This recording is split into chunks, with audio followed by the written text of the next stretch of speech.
Nagkaroon ng usap-usapan online matapos mag-comment si Sofia Andres sa video ng aksidente ni Inigo Pascual habang nasa isang performance.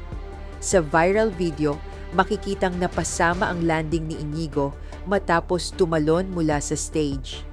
Sa kabila ng kanyang injury, ipinagpatuloy pa rin niya ang kanyang performance at kumanta habang nakaupo sa stage. Ngunit nakakuha ng atensyon ng netizens ang komento ni Sofia Andres sa naturang post, matapos itong mag-iwan ng laughing emoji. Dahil dito, may ilang netizens na nagtaka kung bakit tila natawa ang aktres sa nangyari kay Inigo, at may ilan ding nagtanong kung ano ang ibig sabihin ng kanyang komento.